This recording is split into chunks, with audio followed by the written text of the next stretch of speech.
Welcome to the Friends in Business podcast with your hosts, Ben Wright and Jemimah Ashleigh. Ben, known as the sales strategist, and Jemimah, our resident visibility expert, are here to share their wealth of knowledge and experience with a little fun along the way. Whether you're a leader, entrepreneur, or aspiring business owner, this is the podcast where we share everything we know about business to help you succeed. Let's get started. Welcome to the Friends in Business podcast.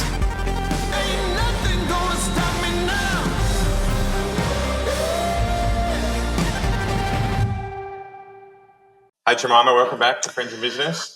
Ben, pleasure as always. 1,000-degree day again in Noosa. What's up with the humidity here? You're going to hate me, but it's actually cooled down quite a lot. This is the end of that heat period, right? As you're listening, right, we're into autumn now. No, this is beautiful. Okay. This is why you live in paradise. I think I'm going to visit during winter. Honestly.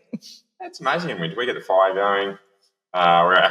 This year it's all going to be about chocolate chip marshmallows. I didn't even know they existed until we were in the States. I'm sorry. Can you say that again? Yeah, marshmallows with chocolate chips in them. That is what we're going to be. That's the podcast, guys. We will run an ad at the end of this for Amazon to go and purchase them. When we were over there, I learned about that. I learned about s'mores. S'mores are amazing. I've had those. I used to live in the States, so I've done. LA, is that right? LA, Austin, Texas, and Washington State. Yeah, wow. Yeah, I was in Canada for a year as well. So, yeah, cool. North America and I have got a good relationship. We hit up LA, San Fran, Phoenix, yeah, Phoenix Denver. Beautiful. I love San Fran. San Fran's like Melbourne, right? San Fran, yeah, I always have to say San Fran and LA are my the two cities I've been to in the US where I could probably live there. Oh, yeah. They're the only two so far. Really? Yeah, where I think I could live. Now, that's it. I haven't been that far. Yeah, okay. The US, so. New York was always my, secondary home. That was a place I could definitely go and live for a couple of years. Yeah. There's something pretty cool about New York. Getting my first slab of pie from a corner pizza shop. Oh, that was, I'll never forget that. A pizza czar. It's a pizza czar. What did you say? Pizza pie. Slab of pie. A pizza czar. Slab of pie. All right. You know what? We probably need to go back to New York. All right, guys, road trip. Love it. One thing. Okay, so you loved, have you been to Texas? No. I feel like you would be a Texas guy. I lived in Austin for a while and I loved it. Yeah, I do enjoy going to the States. Gee, I eat a lot. I came back plus 4 kilos. But also I was amazed when I went this time around through San Fran, the number of companies advertising AI, call coaching or similar. It has exploded. Yeah. So if you're a business out there and you haven't started to look at AI, and we've got a great guest actually that we're looking to bring on who has a terrific AI call coach and sales agent business. But it's here. It's here, and as a leader, and if you're not across it yet, whether it be sales or any other parts of your business, certainly time to do so. I think AI is one of those interesting things as well, right? That there are so many people bucking against it. Have you seen this? So people are like, avoid AI. You just get No. I think you have to learn to work with it. I think you have to understand that we are actually where we are, and therefore you're going to have to make sure that you are moving with the times. That's it. As with any mass technology adoption that has happened over the last number of years, the internet, mobile phones, right, smart devices. CD players will never catch on. Right, I mean, those that didn't jump aboard did get left behind. Yes. And we've seen businesses die, right? Yeah. There are businesses that are no longer here because they didn't move quickly enough with the times. I think Blockbuster's often a great case study, right, around what happened there. And understanding how to pivot. Netflix was originally you dialed a disc and a DVD arrived at your house. Yeah. It was a movie was delivered to you in the mailbox, and suddenly it was now being streamed, and now you can be streamed on your phone, and now it can be watched on your phone with no internet access, as I got through the flight yesterday to come up and see you. With downloaded Netflix shows. Well, you're going to end up with gaps in your offering. Absolutely. Right, if you're not following. And that's actually what we're here to talk about today is gaps within the business. It's going to be short and punchy. I think this is 3 in a row that we've led with me as the subject matter person. But I feel like we're on the roll with that. And I think while we do usually pass that back and forth, I think because there is such a strong correlation between the last couple of episodes, I really wanted to continue that. That was really important to me. Yeah, great. And thank you for letting me do that. And thank you, everyone, for listening, particularly the pieces we just went through around a good sales process, episode 31 and 32. That is as good as it gets in terms of my knowledge. So I'd highly recommend you jump in there and have a listen. It's like you get to sit and pick your brain on that. Yeah. And hopefully I asked enough questions so everyone goes, oh, that's what he means by that. Well, yeah, absolutely. And, people can always get in touch with us if they're not sure. So let's talk about business gaps. Yeah. So for me, I talk a lot about building out processes, right? Over the last 6 or 8 weeks, we've spoken about building out sales processes. We've spoken about how you can make the most out of awards season, which comes through building out processes to answer awards. We've spoken around the 10 things that you are an expert in, right, which is a process to write down all the key pieces of information that people should know about you. It also builds out other processes. It builds out your blogs and your social media. And, I think what people don't realise probably about us enough is how much our lives are system-based. This is what we do. This is how we do it. This is why we do it. But also why we have successful businesses at the back end is because we have these things already built. Like, it's not accidental. Yeah, without doubt, right? And for those ones we just mentioned, if episode 28, that was all about making the most out of award season. Episode 29 was all about the 10 things to what you're an expert in. Then we moved into sales processes through the early 30s. Right, we're now into starting to talk about, okay, so you're building all these processes out into your business. But how do you take those processes to make your business the next version of itself, right? To ascend it from where you are now to where you want to be. A couple of things I want to talk through here. Number one is to first work out where you want to get to, right? And for me, that's about creating the 12-month version of yourself. So in 12 months' time, where do you picture your business being? I love this because one of the things I often say, like, where are we trying to get to? It's obviously a conversation we have with our clients all the time. Oh, you want to be better well known. What does that actually look like? What's the benchmark we could have? And I love likening this to, like, you and I get a plane. So we get the plane, we go down to the Maroochydore airport, we jump on, and, your wife's bought the snacks, we've given your kid the blankets, we've jumped on the plane, we get in there with the pilot, we're like, let's go. And you turn to me, we take off, we're soaring at 10,000 feet, and you look at me and go, where are we going? And I'm like, I thought you knew. And how often we're in these situations without us realizing we're in this situation. We just went through the motions. Oh, we've got the plane. We should go. Where are we going? And eventually, if we don't figure that out, we're going to burn out. Plane's going to crash. We're going to get tired. We're going to yell at each other. We've got a problem. But if you just said to me, hey, listen, we're flying to Sydney, I'm in. Yeah, so it's all about actually working out where you want to go. Yeah. And then taking those steps to get to that journey. So for me, when we're trying to find gaps in our process, right, we can use that aeroplane example perfectly, right? Okay, we need to be surprisingly clear. One of my analogies has worked.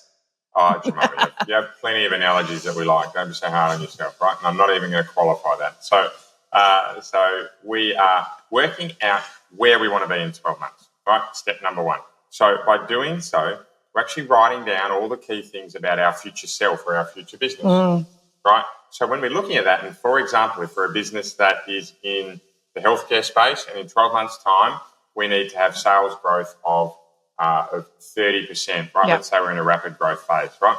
What we then can need to step back into is to say, okay, so to hit that rapid growth phase, how many more customers do we need to get, right? We step that back, and to get those customers, how many do we need to meet, right? Or how big's our pipeline, and then how many do we need to meet, right? And what we can then do is step back from those goals and actually see where the gaps are.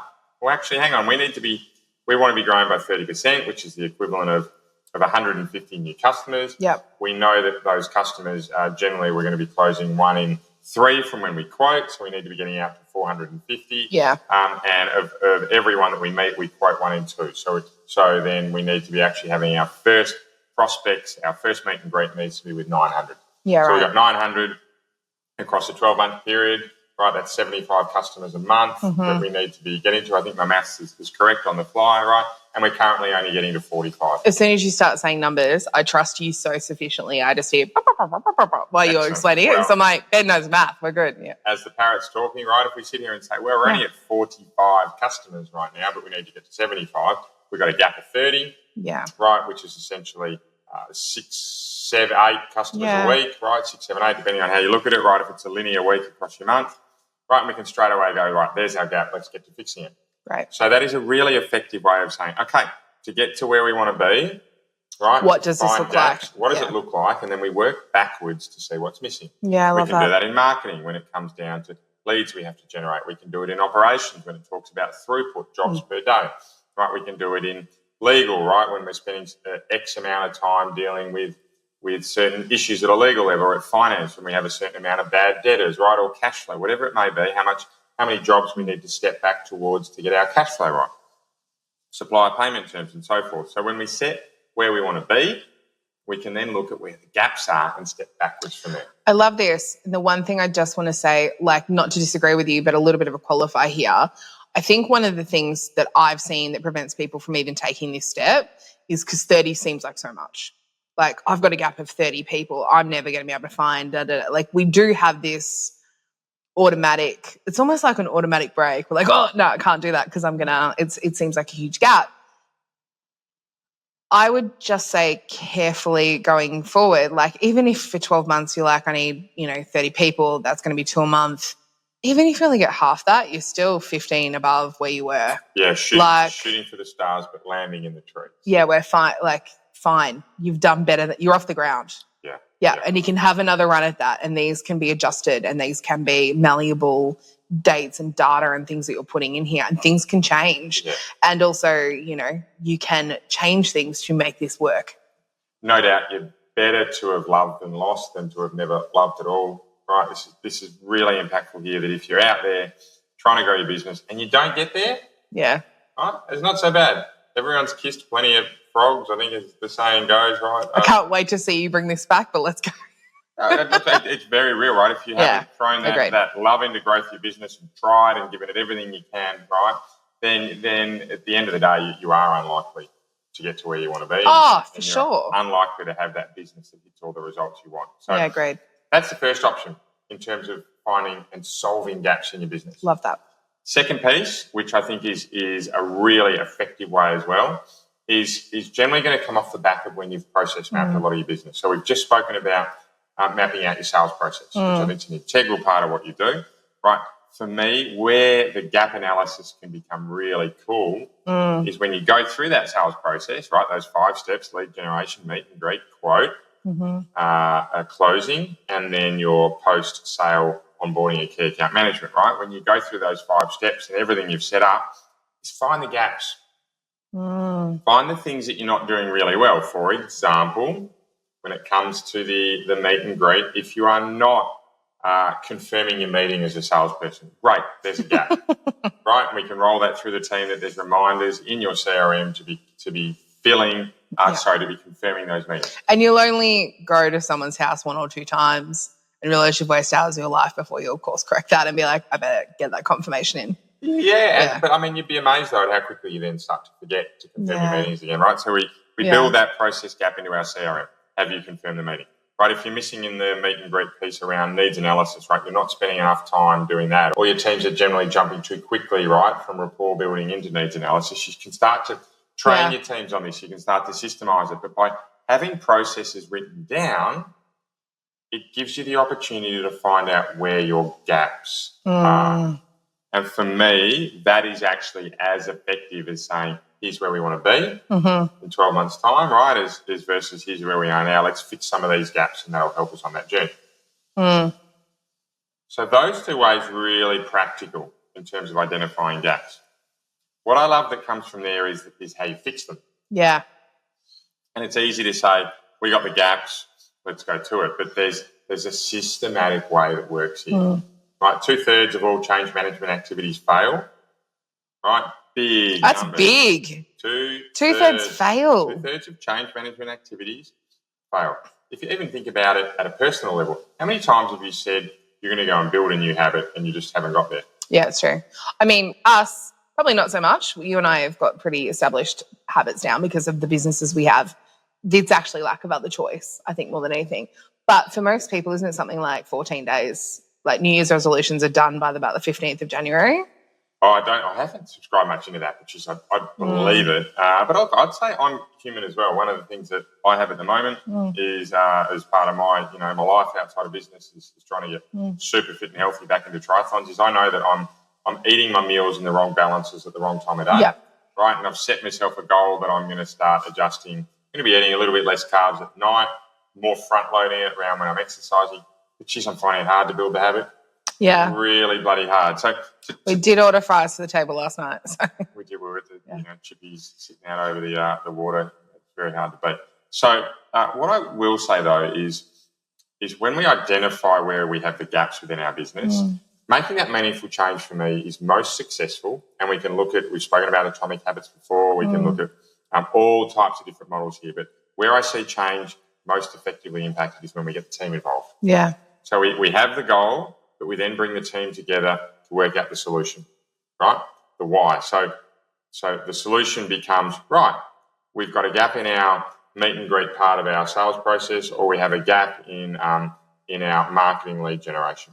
Here's the impact it can have on our business if we get it right. Mm-hmm. Right, so we get the meet and greet right. We start to close.